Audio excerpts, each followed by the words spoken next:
है welcome back to our channel. आज हम लोग बात कर रहे हैं आर्यन खान और एनसीबी और ये ड्रग बॉलीवुड में जो घुसा है उस बीमारी को दूर करने में जो एनसीबी लगी है उस पे। तो सबसे पहले मैं आज बात करना चाहता हूं कि कुछ फिल्मी क्रिटिक्स जो बॉलीवुड की फिल्मों का रिव्यू करते हैं उनके कई सारे वीडियोस इस आर्यन खान के मामले पे आ चुके हैं और लगातार आ रहे हैं। इंडिया के टॉप मूवी रिव्यूअर्स में से उनका नाम आता है। मैं नाम तो नहीं लूंगा लेकिन आप जानते हैं।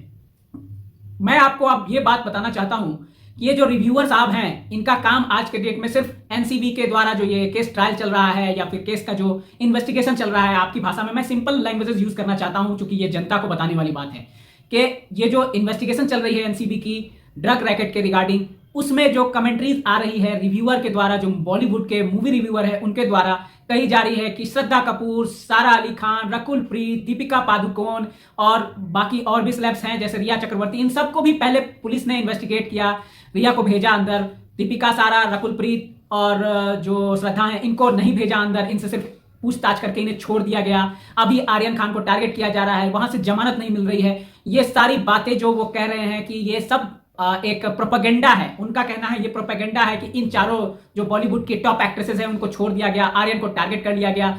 ये सारी बातें जो है ना, इनका एक पॉलिटिकल जो ये इसको डाइवर्सन देना चाहते हैं। मैं तो इनके रिव्यू को ही डायरेक्ट पॉलिटिकल बोलना चाहता हूं। इन्होंने जो इल्जाम लगाए हैं एनसीबी पर, इनके वीडियोस मैं देखता हूं, ये जो रोज अपलोड करते हैं वीडियो, लोगों को देते हैं एनसीबी के रोज के अपडेट पे। मैं इनसे ये कहना चाहता हूं, भाई साहब, एनसीबी ड्रग रैकेट का पर्दाफाश करने पर अपना कार्य कर रही है। एनसीबी के जोनल डायरेक्टर हो या कोई डायरेक्टर हो, समीर वानखेड़े हो या राकेश अस्थाना हो या कोई भी हो, जो कोई भी है वो अपने डिपार्टमेंट का काम कर रहे हैं। एक मिनिस्टर साहब हैं, कोई नेता साहब हैं, नवाब मलिक, उनका भी कई सारा बयान आता है। तो मैं ये कहना चाहता हूं, इस देश में कोई बड़ा अधिकारी किसी डिपार्टमेंट का अगर किसी केस पे लगता है, उसकी इन्वेस्टिगेशन करता है, तो उसे पॉलिटिकल रंग क्यों दिया जाता है?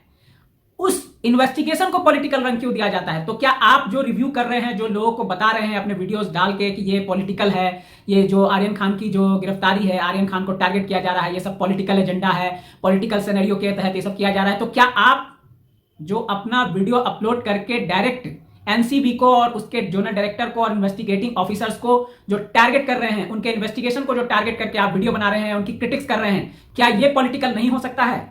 बिल्कुल, ये भी पॉलिटिकल माना जा सकता है मेरी भाषा में, क्योंकि आपको कानून की जितनी भी समझ हो, मैं नहीं जानता कितनी समझ है, मैं भी ये नहीं कहता कि मुझे भी बहुत समझ है, लेकिन मुझे जितनी समझ है, मैं एक लीगल फैमिली से ही बिलोंग करता हूं, उसमें मैं यही समझता हूं कि कोई भी एफआईआर जब दर्ज हो जाती है या फिर कोई भी गिरफ्तारी होती है तो कोई बेसलेस गिरफ्तारी नहीं होती है।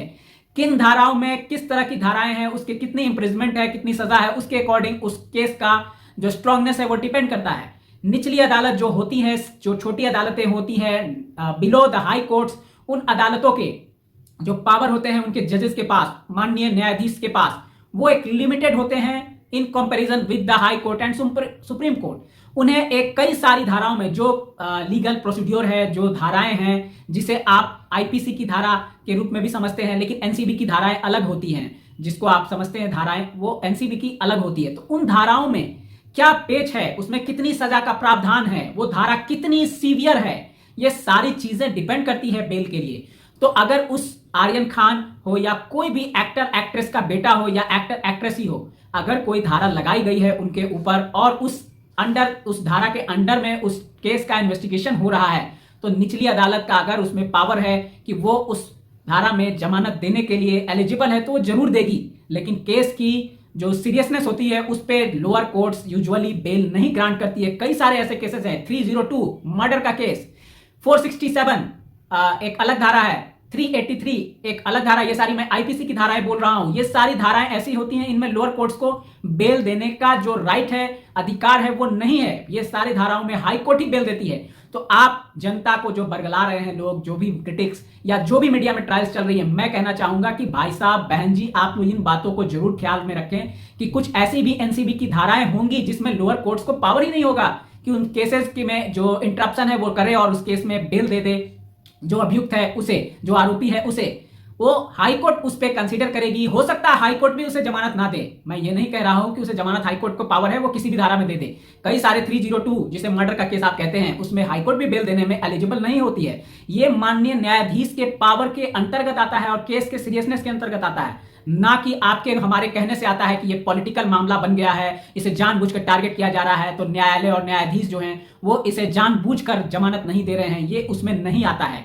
ये totally depends upon the seriousness of the case. अब मैं आपको एक और बात बता दूं, ये जो नेतागण इस मामले को टारगेट करते हैं कि ये ऐसे हो गया, ये अधिकारी करप्ट है, ये अधिकारी ऐसे गए थे घूमने, फॉरेन ट्रिप पे गए थे, तो मालदीव्स गए थे, तो ऐसे गए थे।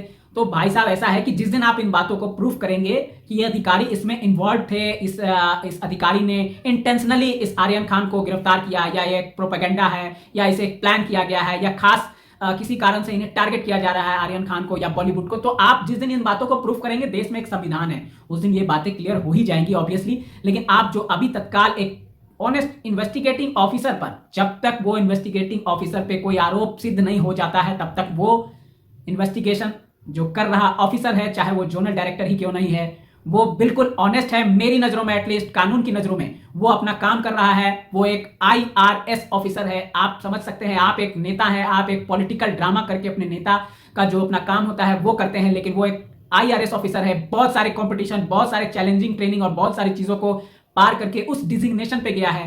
तो उस ऑफिसर के मैं फेवर में नहीं बोल रहा, लेकिन किसी भी ऑफिसर को आप लीजिए, उस पर डायरेक्ट आरोप लगाना बहुत आसान है, लेकिन उस आरोप को सिद्ध करना कितना मुश्किल है, ये आप नेतागण और आप जो फिल्मी क्रिटिक्स और रिव्यूअर्स हैं वो नहीं समझ सकते हैं। मैं नहीं समझता कि आप समझते होंगे। अगर ऐसा है तो आप उस बात को प्रूफ करिए पहले कि उसके जोनल डायरेक्टर डायरेक्शन पे किसी के टारगेट कर रहे हैं, पूरी NCB किसी के मैनेजमेंट प्लान से चल रही है, किसी के डायरेक्शन में चल रही है, एक फिल्म की तरह वो काम कर रही है। आप इसे प्रूफ करिए, किसी पे डायरेक्ट ब्लेम। इतनी बड़ी संस्था है नारकोटिक्स कंट्रोल ब्यूरो, जो अभी देश से ड्रग्स का धंधा का सर्वनाश करने में लगी है पिछले 2-3 सालों से, आप उसे डायरेक्ट ब्लेम करते हैं। इससे उन अधिकारियों का हौसला कमजोर होता है, वो बुरा फील करते हैं अपने काम को करने में कि भाई मैं इतनी ईमानदारी से इतना बड़ा काम कर रहा हूं और हमारे पे ही, हमारी फैमिलियों के पीछे लोग पड़ गए हैं और आरोप प्रत्यारोप कर रहे हैं। ऐसा बिल्कुल नहीं होना चाहिए। अगर आप ऐसा करते हैं बयानबाजी, तो बिल्कुल देश हित में नहीं है। अगर आप इतने ही उस अधिकारी के कार्यशैली से प्रभावित नहीं हैं, आप उनके कार्यशैली से खुश नहीं हैं, तो उसका लीगल रास्ता है, आप उस लीगल रास्ते से जाएं, उस रास्ते से उन पर आरोप लगाएं और उसको फिर कोर्ट देखेगी कि कितने वो ईमानदार हैं, कितने नहीं हैं। सिर्फ मीडिया में आके बयान दे देने से और उस इन्वेस्टिगेशन को अफेक्ट करने से थोड़ी ना कुछ होने वाला है। जो बातें सच है वो तो सामने आ ही रही है वाया द मीडिया, कि कितने ड्रग्स पकड़े गए, कौन कहां पकड़ा गया, कौन रेप पार्टी में था, किन के चैट में क्या था। आप जनता को बरगलाएं नहीं, मेरा यही कहना है। मैं एक इस वीडियो के माध्यम से आम जनता को बस यही मैसेज देना चाहता हूं, आप देश के किसी भी डिपार्टमेंट पे ऐसे उंगली ना उठाएं और उस डिपार्टमेंट पे पूरा विश्वास करें, देश के संविधान पर विश्वास करें और अपना ख्याल रखें। अगले वीडियो में फिर मिलेंगे। Take care. और कमेंट्स जरूर करिएगा कि आपको क्या वीडियो में अच्छा नहीं लगा और क्या चाहते हैं और आप। Take care.